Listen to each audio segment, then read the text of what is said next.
Basically, whenever you're facing extra-articular deformities, there is failure of normal landmarks. The femoral head intramedullary jig is going to be difficult because if you have a deformity either in the femur or the tibia, you need to look beyond the deformity. So you basically need to have either extramedullary alignment or you need to have access to some technology which will bypass that deformity and allow you to look beyond that deformity to get your alignment right. So what are the challenges? You basically have altered mechanical axis and anatomical landmarks in these deformities. Surgical instrumentation is going to be difficult. You may end up using an extramedullary jig for the femur. It might be tricky. It might not be accurate, as has been shown in this paper. You need to go through an extensive pre-op planning, and you might end up doing mega releases because of the deformities if you want to correct intra-articularly. So how can we restore alignment in such situations? You can either go for an corrective osteotomy at the site of the deformity, or you might have to go for a compensatory osteotomy distant from the deformity. And that can be either done at the same stage, or you might want to correct the deformity at a previous stage and then do a total knee replacement later on. Or you can go for what we call as an intra-articular correction. And mainly we're going to focus on the intra-articular correction of these deformities. What are the advantages of extra-articular corrections, or what we call as an osteotomies or corrective osteotomies? You can tackle severe deformities.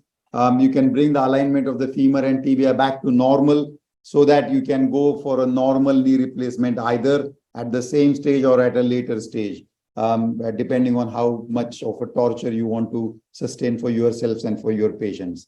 And then go for conventional ligament balancing. However, the disadvantages of a separate procedure obviously is going to be risk of infection, hardware failure. Arthropibrosis is a known problem with these corrective osteotomies. And the fixation devices that you may use for these osteotomy fixations will compromise your intramedullary instrumentation, as well as it will compromise your stem extensions if you require any at the time of the procedure. When do we plan for extra-articular correction? At the same stage, I do it if the deformity is close to the joint and you can correct that deformity through the same incision. So if there is a metafacial deformity, you can extend your incision for a TKR and correct the deformity at the same stage and fix it with a stem extension. Here is a typical example of stress fracture, which is malunited. Here you can tackle the deformity by extending your approach, perform an osteotomy, use an intramedullary instrumentation, and perform a standard knee replacement. This is not my case, but taken from an article where you can do an extra-articular osteotomy in the same incision, fix it with a plate, and then conventional knee replacement can be done.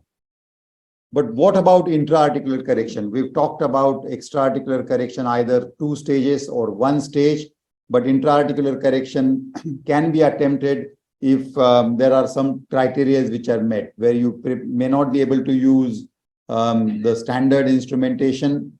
The restoration of mechanical axis is by component positioning itself. So you might position your component in such a way that you might be able to get away with intra-articular correction. You get a full length scanogram, draw the mechanical axis of the limb, draw the mechanical axis for both the femur as well as the tibia, and then mark the resection of the, first let's start with the distal femur. You mark the resection of the distal femur perpendicular to the mechanical axis, and then see if the cut falls within the zone of the ligament. So let's see if the intra-articular correction is possible. Let's take an example of a tibia. So if you have a malunited tibial fracture, you draw an axis of the distal fragment, and if you extend the axis from the distal fragment, and if that axis falls within the tibial plateau, then you can get away with a correction of intra-articularly. However, if the deformity is so big that the axis, if extended, falls beyond the tibial plateau itself, you cannot correct these deformities intra-articularly. Similarly, on the femoral side, if you can see, if you have an axis, mechanical axis of the femur sighting from the femoral head, and then you draw a perpendicular cut, and if you see that you're going to compromise the ligaments because of your cut, you cannot correct this deformity intra-articularly. However, if you can correct the perpendicular axis is within the zone of the ligaments, you can correct it intra-articularly without having to think about a separate stage. Here is an example of an overcorrected high tibial osteotomy where the tibia is completely fixed into valgus. And these deformities, you can see, although major, the axis will fall within the zone of the proximal tibial plateau. And you can correct it here with the severe valgus. We had to do correction with a sliding osteotomy and decided to use a constrained implant. Conventional total knee replacement, is it possible? You can do it. It's painful. You need to mark, if the deformity is in the femur, you need to mark the center of the femoral head with an ECG lead, take a preoperative X-ray to confirm that the lead is on the center of the femoral head, and then use an extramedullary alignment jig, pointing that jig towards the center of the head. But obviously, it's not going to be accurate. Here we're talking about millimeters of accuracy. So this is just about a little bit of jugaad that you can do to get your knee right. So what is the solution? The solution is to use or consider essential use of technology. You can use computer-assisted navigation. PSI, there was a time when this was very popular and sounded very promising that we could make those jigs and get them shipped across to us. But unfortunately, it's time consuming. Or you can consider using robotics of any kind that you prefer. Navigation-assisted TKR with EAD, Dr. Wakankar has already shown, allows you to put the components accurately, low complications, and it does give you excellent radiological and satisfactory outcomes. These are the papers, including one from the local Dr. Mulaji, to show how navigation can be used to correct these extra-articular deformities quite well. The second we talked about is the PSI, the patient-specific instrumentation was in vogue about 10, 12 years ago, where you could either get a CT scan or an MRI scan based on the company which was manufacturing it. And then there was a debate on who was more accurate, whether the MRI gave us a better look at the cartilage so that the jigs fitted well.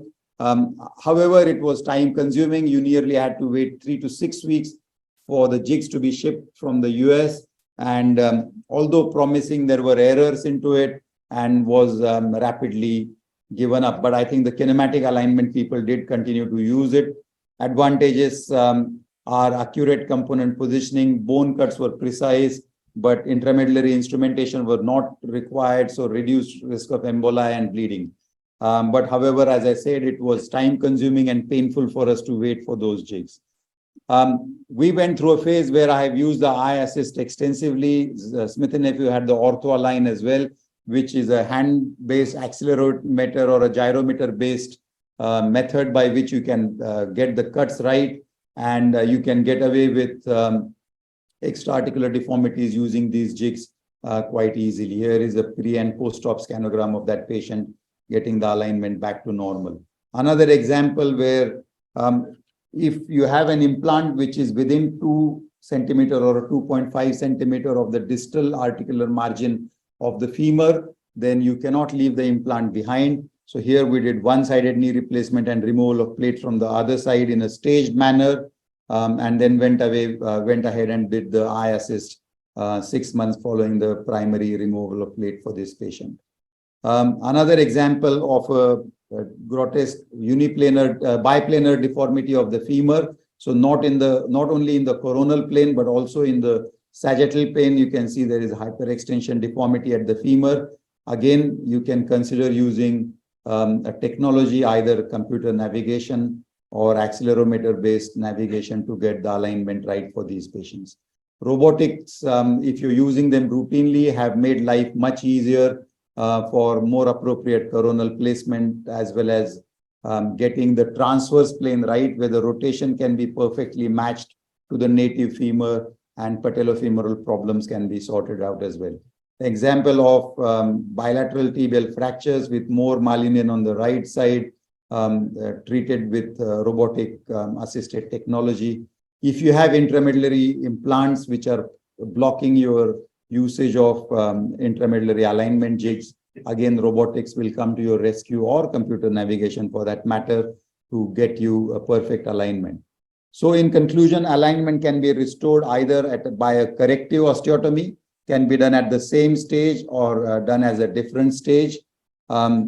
You can do it at the site of the deformity, or you can do a compensatory osteotomy, which makes it more complex, or you can plan an intra-articular correction, and technology makes the complex surgery much simpler. You avoid two-stage procedures. There is better component positioning and alignment, and the availability of robotics is probably an issue, but over a period of time, I think we will see much more usage of this technology in the future. Thank you.